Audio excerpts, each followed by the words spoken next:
Hi everyone. Lakh lakh ইংরেজি বানান এবং উচ্চারণ সঠিক করতে হলে তোমাকে এই তিনটে ট্রিক্স জানতে হবে। অনেকে কোশ্চেন করেছে যে আমরা সাইলেন্ট লেটার জানি বাট লিখতে গিয়ে বুঝবো কি করে। তাই তোমাদের উদ্দেশ্যে তিনটি ম্যাজিক ট্রিক্স এনেছি, জাস্ট একবার দেখো। লিখতে গিয়ে এবং পড়তে গিয়ে সাইলেন্ট লেটার কি করে ইউজ করতে হয় একদম পরিষ্কার হয়ে যাবে। আমরা সবাই জানি ইংরেজি উচ্চারণ, রিডিং এবং বানান শেখার ক্ষেত্রে সাইলেন্ট লেটার জানতেই হবে। এবার কোশ্চেন হচ্ছে, আমরা সাইলেন্ট লেটার জানি বাট লিখতে গিয়ে সমস্যা হয়, তখন বুঝতে পারি না কোথায় কোনটা কেন ইউজ করব। তাই আজকের ক্লাসে তিনটি সাইলেন্ট লেটার নিয়ে আলোচনা করা হয়েছে তিনটি ট্রিক্সের মাধ্যমে। স্টেপ বাই স্টেপ করে দেখো। যেমন প্রথমে আমরা দেখে নেব সাইলেন্ট ডি, মানে সাইলেন্ট ডি লিখতে গিয়ে কি করে বুঝবো এবং উচ্চারণ করতে গিয়ে কি করে বুঝবো। এর ক্ষেত্রে নিয়ম হচ্ছে, শব্দের শেষে যদি জো থাকে তখন তার জন্য ডিজিই ইউজ করে দেব। যেমন দেখো ব্যাজ, এই ওয়ার্ডটির শেষে দেখো বর্গীয় জো আছে। এক্ষুনি বলে আসলাম, কোনো ওয়ার্ডের শেষে যদি বর্গীয় জো থাকে তার জন্য ডিজিই ইউজ করে দেব। তাহলে এখানে বর্গীয় জো এর জন্য ডিজিই হয়ে যাবে। চলো এবার বানান করে নিই। বইয়ের জন্য কি হয় বি, তারপরে যোফলা আঁকা এর জন্য কি হয় এ, তাহলে বি এ। নেক্সট এবার দেখো বর্গীয় জো এর জন্য কি হয়, এক্ষুনি বললাম ডিজিই ইউজ করে দেব, তাহলে ডিজিই। তাহলে পুরোটা কি দাঁড়ালো বি এ ডিজিই, ব্যাচ। এবার এখানে দেখো, এখানে ডি রেড কালারের লেখা আছে কেন, কারণ ডি এখানে সাইলেন্ট, মানে এর উচ্চারণ হবে না। তাহলে কোশ্চিন হচ্ছে, আমরা লিখতে গিয়ে বুঝবো কি করে। যদি বাংলা ওয়ার্ডের শেষে বর্গীয় জো থাকে তার জন্য ডিজিই ইউজ করে দেব।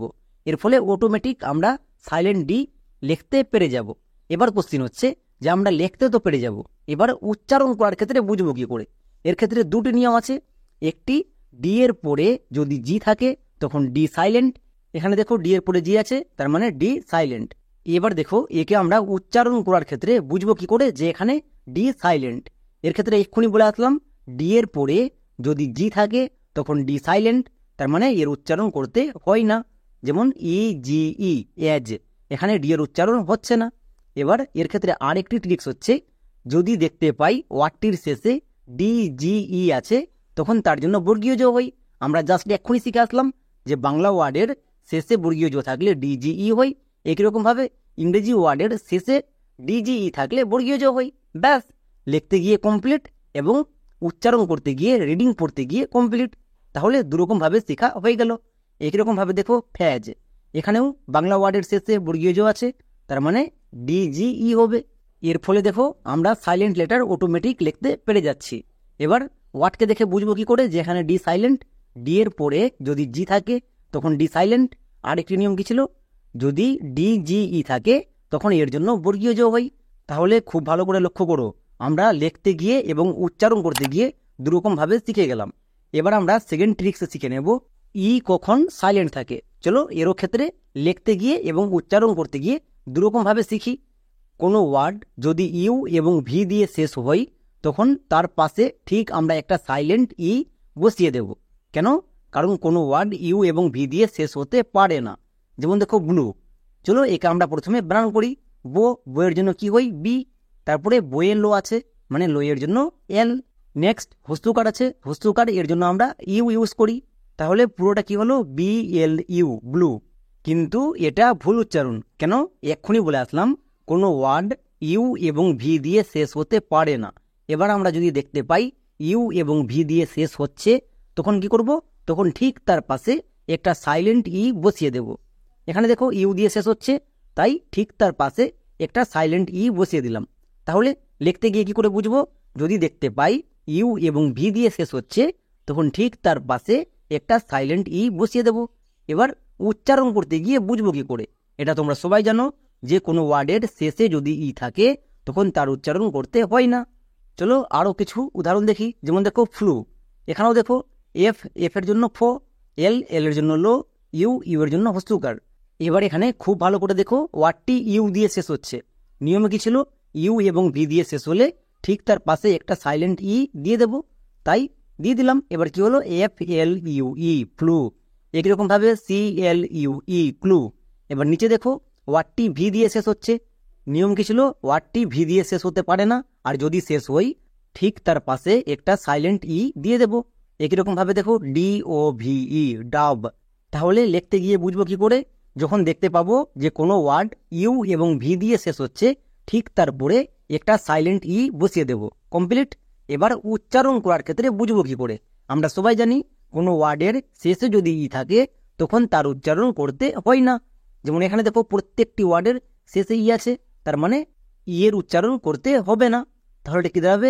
FLUE, flu. তাহলে এখান থেকে আমরা বুঝতে পারলাম সাইলেন্ট ই কে লিখতে গিয়ে এবং উচ্চারণ করতে গিয়ে কি করে ইউজ করব। চলো এবার আমরা 3 নম্বর ট্রিক্স দেখে নেব। শব্দের শেষে যদি চো থাকে তখন আমরা তার জন্য TCH ইউজ করে দেব। শব্দের শেষে যদি চো থাকে তখন তার জন্য TCH ইউজ করে দেব। যেমন দেখো ম্যাচ, এই ওয়ার্ডটির শেষে কি আছে? চো। আমি এক্ষুনি বলে আসলাম চো এর জন্য TCH ইউজ করে দেব। তাহলে এখানে চো এর জন্য TCH হবে। চলো এবার বানান করো। মো এর জন্য কি হয়? এম। তারপরে মোয়ে জোফলা আকার আছে, মানে জোফলা আকা এ এর জন্য কি হয়? এ। তাহলে কি দাঁড়ালো? MA। এবার দেখো শব্দের শেষে চো আছে। নিয়ম কি ছিল? কোনো শব্দের শেষে যদি চো থাকে তার জন্য TCH হয়। এবার এখানে দেখো চো এর জন্য TCH হয়ে গেছে, বাট এখানে টি সাইলেন্ট। কেন? এর ক্ষেত্রে নিয়ম হচ্ছে টি এর পরে যদি CH থাকে তখন টি সাইলেন্ট, মানে টি এর উচ্চারণ করতে হয় না। যেমন MATCH, ম্যাচ, এখানে টি এর উচ্চারণ হচ্ছে না। এবার আমরা লিখতে গিয়ে তো বুঝে গেলাম যে কোনো ওয়ার্ডের শেষে চো থাকলে তার জন্য TCH ইউজ করে দেব। এর ফলে অটোমেটিক সাইলেন্ট টি ইউজ হয়ে যাবে। বাট উচ্চারণ করার ক্ষেত্রে বুঝবো কি করে? এক্ষুনি বললাম টি এর পরে যদি CH থাকে তখন টি সাইলেন্ট, মানে টি এর উচ্চারণ করতে হয় না। এর ক্ষেত্রে আরেকটি নিয়ম আছে। যেমন দেখো BATCH, ব্যাচ। কেন? কারণ এখানে দেখো শব্দের শেষে চো আছে, চো থাকলে কি হয়? TCH, তার মানে এখানে TCH হবে। তাহলে BATCH, ব্যাচ। আমরা বাংলা শব্দকে দেখেই বুঝতে পারলাম যে শব্দের শেষে চো আছে, তার মানে এখানে সাইলেন্ট টি হবে। ওকে, তাহলে BATCH, ব্যাচ। একই রকমভাবে CATCH, ক্যাচ। Next FATCH, ফ্যাচ। এবার এখানে দেখো প্রত্যেকটি টি সাইলেন্ট। কেন? কারণ টি এর পরে CH আছে। বা এর ক্ষেত্রে আরেকটি নিয়ম হচ্ছে যদি ওয়ার্ডটির শেষে TCH থাকে তখন তার জন্য চো হয়, আমরা এটা জানি। তাহলে টি সাইলেন্ট লেটারকে কখন ইউজ করব? লিখতে গিয়ে কমপ্লিট, এবং উচ্চারণ করতে গিয়ে কখন ইউজ করব? কমপ্লিট। দেখো আমরা কিন্তু লিখতে গিয়ে এবং উচ্চারণ করতে গিয়ে দুভাবেই শিখে নিচ্ছি। চলো কিছু হোমওয়ার্ক দিয়ে দিই। যেমন ব্রিজ। নেক্সট 2 নম্বরে লাভ, LOV। এবার এখানে বলো তো এখানে সাইলেন্ট টি হবে না ই হবে? তোমরা সবাই এটাকে কমেন্টে লিখে দেখাও। তাহলে যারা পুরো ক্লাসটি মন দিয়ে করেছো তারা এই হোমওয়ার্ক করতে অবশ্যই পারবা। এবং আজকের ক্লাসটা কতটা গুরুত্বপূর্ণ যখন ইংরেজি রিডিং এবং উচ্চারণ করতে যাওয়া তখন বুঝতে পারবা। তাহলে আজকের মতো এখানেই, দেখা হচ্ছে নেক্সট ক্লাসে।